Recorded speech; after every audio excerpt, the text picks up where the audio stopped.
നമസ്കാരം, ഞാൻ വിനോദ്. ഫൈനൽ സ്റ്റഡീസിൻ്റെ ഇന്നത്തെ ക്ലാസ്സിലേക്ക് ഏവർക്കും ഹൃദ്യമായ സ്വാഗതം. ഇന്ന് നമ്മൾ പഠിക്കുന്നത് ബൈനറി സമ്പ്രദായം, ബൈനറി നമ്പർ സിസ്റ്റമാണ്. ചില പരീക്ഷകൾക്കൊക്കെ ഇത് ചോദിക്കാറുണ്ട്. നമുക്കിത് എങ്ങനെയാണെന്ന് നോക്കാം. ഇതുണ്ടോ, രണ്ട് അടിസ്ഥാനമായുള്ള സംഖ്യാരീതിയിൽ 9 എങ്ങനെ എഴുതും എന്നാണ് നോക്കുന്നത്. ആദ്യം ഇത് പഠിക്കണം. രണ്ട് അടിസ്ഥാനമായ സംഖ്യാരീതിയാണ് നമ്മുടെ ഈ ബൈനറി സിസ്റ്റം എന്ന് പറയുന്നത്. അത് ഓർക്കുക, രണ്ട് അടിസ്ഥാനമായിട്ടാണ് എഴുതുന്നത്. പിന്നെ അതിൽ ഏതൊക്കെ സംഖ്യകൾ ഉപയോഗിക്കും? 1, 0 എന്നീ സംഖ്യകൾ മാത്രമാണ് ഈ ബൈനറി സമ്പ്രദായത്തിൽ ഉപയോഗിക്കുന്നത്. 1, 0 മാത്രം. നമ്മളാണ് 1, 2, 3, 4 എന്നുള്ള നമ്മുടെ സമ്പ്രദായം അതാണ്. പക്ഷേ ബൈനറി സമ്പ്രദായത്തിൽ 1, 0 എന്നീ സംഖ്യകൾ മാത്രമേ ഉപയോഗിക്കുകയുള്ളൂ. പിന്നെയോ 10 ആധാരമായ സംഖ്യാ സമ്പ്രദായമാണ് ഡെസിമൽ സിസ്റ്റം, ദശാംശ സമ്പ്രദായം. ഇത് ഈ ബൈനറി രീതിയിൽ നിന്ന് ദശാംശ രൂപത്തിലേക്ക് മാറ്റിയപ്പോൾ നമ്മൾ ഓർക്കണം 10 ആധാരമായ സംഖ്യാ സമ്പ്രദായത്തിലേക്ക് മാറ്റിയതെന്നാണ്. അപ്പം അതും നമുക്ക് ഇതിനകത്ത് പഠിക്കണം. നമുക്ക് ഓരോന്ന് നോക്കാം. അപ്പം രണ്ട് അടിസ്ഥാനമായുള്ള സംഖ്യാ രീതിയിൽ 9 എങ്ങനെ എഴുതും എന്നാണ് ആദ്യത്തെ ചോദ്യം, അല്ലേ? എങ്ങനെ എഴുതാം? നമ്മൾ 9നെ 2 കൊണ്ട് ഹരിച്ചുകൊണ്ടേയിരിക്കും. രണ്ടടിസ്ഥാനമായിട്ടുള്ളതാണല്ലോ ഈ ബൈനറി സമ്പ്രദായം. അപ്പോൾ 2 കൊണ്ട് ഹരിച്ചുകൊണ്ടേയിരിക്കണം. ഓക്കെ, 2 9 എത്ര പ്രാവശ്യം ഉണ്ട്? 4 പ്രാവശ്യമല്ലേ? 4 2 8. ഇവിടെ ശിഷ്ടം എന്ന് എഴുതാം. ശിഷ്ടം 4 2 8. അവിടെ ശിഷ്ടം എത്രയുണ്ട്? 1. 8 ഒന്നുമല്ല 9. പിന്നെ 2 കൊണ്ട് ഹരിക്കണം. 2 കൊണ്ട് ഹരിക്കുമ്പോൾ 4 2 കൊണ്ട് ഹരിക്കുമ്പോൾ 2. ശിഷ്ടം ഉണ്ടോ? ഇല്ല, 0. ഇനി 2 കൊണ്ട് ഹരിക്കണം. 2 കൊണ്ട് ഹരിക്കുമ്പോൾ 2 2 ഒരു പ്രാവശ്യം. അപ്പം ഇത്രയും മതി. അവസാനം 1 0 ആയി കഴിഞ്ഞാൽ നമുക്ക് ഈ ബൈനറി സമ്പ്രദായത്തിൽ ഇത് നിർത്താം. നോക്കിക്കേ, ഇനി ഇതുണ്ടോ, ശിഷ്ടം ഇപ്പോൾ ഇല്ലല്ലോ. ശിഷ്ടം എത്രയാണ്? 0. ഇനി നമുക്ക് ഇതിനെ ഉത്തരം എഴുതാം. ഇതിൻ്റെ ഇതുണ്ടോ, ഒന്നും കൂടെ കാണിച്ചില്ല. 2 9 4 പ്രാവശ്യം, 2 ശിഷ്ടം 1 ഉണ്ട്, 2 4 2 പ്രാവശ്യം, ശിഷ്ടം 0, 2 2 ഒരു പ്രാവശ്യം, ശിഷ്ടം 0. ഇത്രയും മതി. 1 0 ആയില്ല, ഇവിടെ എല്ലാം 1 0 ആയി, അവസാനം 1 ആയി. ഇനി അതങ്ങ് എഴുതിയാൽ മതി. ഈ 1 എഴുതണം, പിന്നെ ഇവിടെ വന്നിരിക്കുന്ന സംഖ്യകൾ എഴുതണം. അപ്പോൾ 9നെ എങ്ങനെ എഴുതാം? ഇവിടെ തൊട്ട് എഴുതണം. 1, പിന്നെ ഈ 2 0, പിന്നെ അവസാനത്തെ 1, എന്നിട്ട് ഇവിടെ 2. ഇങ്ങനെ എഴുതാം. രണ്ടാധാരമായിട്ട് ഉള്ളത് എന്നറിയാൻ ഇവിടെ ഒരു 2 എഴുതാം. 2 ഇങ്ങനെ എഴുതിയാലും ഇങ്ങനെ അവസാനം എങ്ങനെ എഴുതാം? 1 0 0 1 എന്നതാണ് 9 ആധാരമായുള്ള സംഖ്യാരീതിയിൽ ബൈനറി സമ്പ്രദായം ഇതാണ്. അപ്പോൾ എന്ത് ചെയ്യണം? 9നെ 2 കൊണ്ട് ഹരിച്ചുകൊണ്ടേ ഇരിക്കുക. ഇതുണ്ടോ, എന്നിട്ട് ഇവിടെ ശിഷ്ടം വല്ലത് ഇങ്ങനെ എഴുതുക. അവസാനം ഇവിടെ 1 വരണം. എന്നിട്ട് 1 0 0 1. ഉത്തരവായി. നമുക്ക് ഒരെണ്ണം കൂടെ നോക്കാം. 52നെ ബൈനറി സമ്പ്രദായത്തിൽ എഴുതുക. ഇതും കൂടെ ചെയ്ത് കഴിഞ്ഞാൽ നിങ്ങൾക്ക് മനസ്സിലാവും. നോക്കാം. അപ്പം ഇത് വാക്യമാണ്.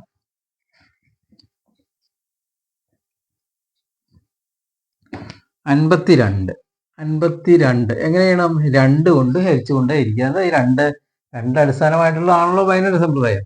2 കൊണ്ട് ഹരിക്കുമ്പോൾ 2 5 എത്രയുണ്ട്? 2 പ്രാവശ്യം. ഈ 2 4 അല്ലേ? അപ്പോൾ 1 മിച്ചമുണ്ട്. 12 6 2 12. ശിഷ്ടം ഉണ്ടോ? ശിഷ്ടം 0. ശിഷ്ടമാണ് ഇവിടെ എഴുതുന്നത്. ശിഷ്ടം ഇവിടെ എഴുതണം. പിന്നെയും 2 കൊണ്ട് ഹരിക്കണം. 2 കൊണ്ട് 1 2 2 3 2 6. ശിഷ്ടം ഉണ്ടോ? ഇല്ല, 0. അടുത്തത് 2 കൊണ്ട് ഹരിക്കണം. 2 കൊണ്ട് ഹരിക്കുമ്പോൾ 6 2 12. ശിഷ്ടം ഇവിടെ 1 ഉണ്ട്. അപ്പോൾ ഇവിടെ 1 ശിഷ്ടം എഴുതണം. ഇനി 2 കൊണ്ട് ഹരിക്കണം. 2 3 2 6. ശിഷ്ടം ഉണ്ടോ? ഇല്ല, 0.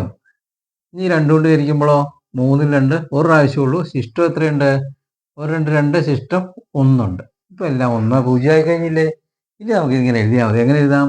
1 1 0 1 0 0. അപ്പോൾ എങ്ങനെ എഴുതാം? ഈ 52നെ 52 ഈസ് ഈക്വൽ ടു ഇവിടെ തൊട്ട് എഴുതണം. 1 1 0 1 1 0 1 0 0 1 0 0. ഇപ്പം ബൈനറി സമ്പ്രദായത്തിലായി കഴിഞ്ഞു. എളുപ്പത്തിൽ ചെയ്യാൻ പറ്റില്ലേ? അതാണ്. അപ്പോൾ 52നെ എങ്ങനെ എഴുതണം? 2 കൊണ്ട് ഹരിച്ചുകൊണ്ടിരിക്കുക. പകുതി കണ്ടിരിക്കുക. ശിഷ്ടം ഉണ്ടെങ്കിൽ ഇങ്ങോട്ട് എഴുതുക, ശിഷ്ടം ഇല്ലെങ്കിൽ 0 എഴുതുക. എന്നിട്ട് 1 ആയി കഴിയുമ്പോൾ 1 ലാസ്റ്റ് ശിഷ്ടം 1 വന്നു കഴിയുമ്പോൾ ഇങ്ങനെ ചെയ്തുകൊണ്ട് 1 1 0 1 0 0 ഇതാണ് 1 1 0 1 0 0. ഇവിടെ തൊട്ട് എഴുതി തുടങ്ങിയാൽ അത് 52നെ ബൈനറി സിസ്റ്റത്തിൽ ഇങ്ങനെയാണ് എഴുതുന്നത്. ഇനി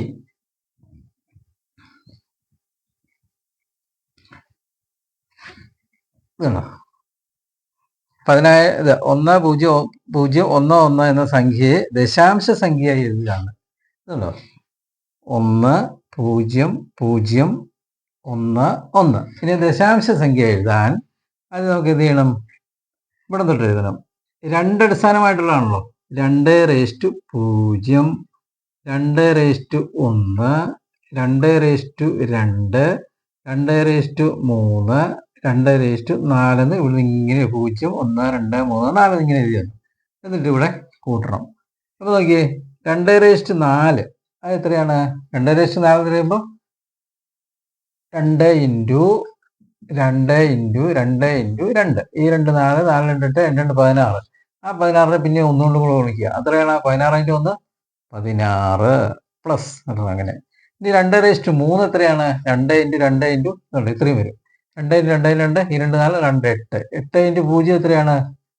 0 അല്ലേ? പ്ലസ് 2:2 എത്രയാണ്? 4. 4 × 0 എത്രയാണ്? 0 പ്ലസ് 2:1 2. 2 × 1 2 അല്ലേ? പ്ലസ് 2:0 എന്ന് പറഞ്ഞാൽ എത്രയാണ് ഉത്തരം? 2 അല്ല 1 ആണ്. ഏതൊരു സംഖ്യയുടെയും റേസ് 0 ആണെങ്കിൽ അതിന്റെ ആൻസർ 1 ആണ്. 2:0 എന്ന് വെച്ചാൽ 1. 1 × 1 1. അപ്പൊ എങ്ങനെയാണ്? 16നെ മുകളിലത്തെ 1 കൊണ്ട് ഗുണിക്കുക, 16 തന്നെ. ഇത് 2:3 എന്ന് പറഞ്ഞാൽ 8. 8 × 0 0. 2:2 4. 4 × 0 0. 2:1 2. 2 × 1 2. ഇനിയോ 2:0 എന്ന് വെച്ചാൽ 1 ആണ്. 1 × 1 1. ഇനി ഇതെല്ലാം കൂടെ കൂട്ടിക്ക് 16ഉം 2ഉം 18ഉം 1ഉം 19. കണ്ടോ? ഇതാണ് ഈ 1001 എന്ന സംഖ്യയെ ദശാംശ സംഖ്യ എഴുതിയപ്പോൾ എത്ര കിട്ടി? 19 എന്ന് കിട്ടി. മനസ്സിലായോ? ഒരെണ്ണം കൂടെ നമുക്ക് നോക്കാം. ഇതുണ്ടോ 1 0 0 1 1 1 0 ഇത്രയുണ്ട്. 1 0 0 1 1 0. പിന്നെ എങ്ങനെ എഴുതണം? ഇവിടെ എന്നിട്ട് 2:0, 2:1, 2:2, 2:3, 2:4, 2:5, 2:6. ഇനി ഇത് ചെയ്യണം.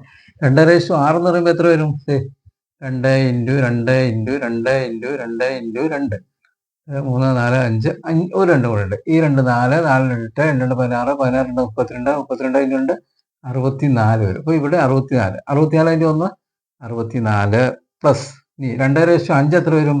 ഒരു 5 കുറച്ച് 2 × 2 4 4 8 2 16 16 32 32 × 0 0 പ്ലസ് മുകളിൽ 0 ആണെന്ന് നോക്കണ്ട. 2:4 കാണേണ്ട പോലും കാര്യമില്ല. 16 2:4 16 അല്ലേ?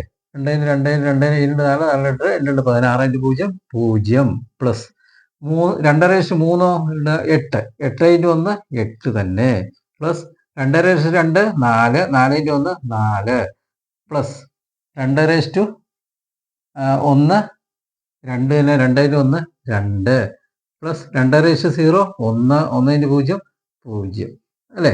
ഇനി അതെല്ലാം കൂട്ടണം. 64 8 72 4 76 2 78. ഇതെല്ലാം കൂടെ കൂട്ടുമ്പോൾ 78 ആണ്. അപ്പം ഇതിൻ്റെ ഈ സംഖ്യയുടെ ദശാംശ രൂപം ഏതാണ്? 78 ആണ്.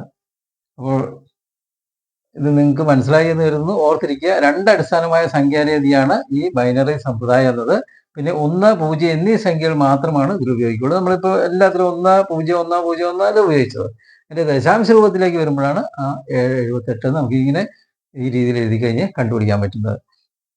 10 ആധാരമായ സംഖ്യാ സമ്പ്രദായമാണ് ഡെസിമൽ സിസ്റ്റം, അല്ലെ ദശാംശ സമ്പ്രദായം. ഉണ്ടോ 78 അന്ന് കിട്ടിയില്ലേ? അത് 10 ആധാരമായ സംഖ്യകളാണ്. അതിനെ ഇതുണ്ടോ ബൈനറി സമ്പ്രദായത്തിലേക്ക് മാറ്റുമ്പോഴാണ് 1 0 0 1 1 1 0 നമുക്ക് ലഭിക്കുന്നത്. അപ്പോൾ ഇന്നത്തെ ക്ലാസ് നിങ്ങൾക്ക് ഇഷ്ടപ്പെട്ടു എന്ന് കരുതുന്നു. ഇഷ്ടപ്പെട്ടെങ്കിൽ ലൈക്ക് ചെയ്യണം, ഷെയർ ചെയ്യണം, സബ്സ്ക്രൈബ് ചെയ്യണം. അടുത്ത ക്ലാസ്സിൽ കാണുന്നവരെ ഏവർക്കും നന്ദി.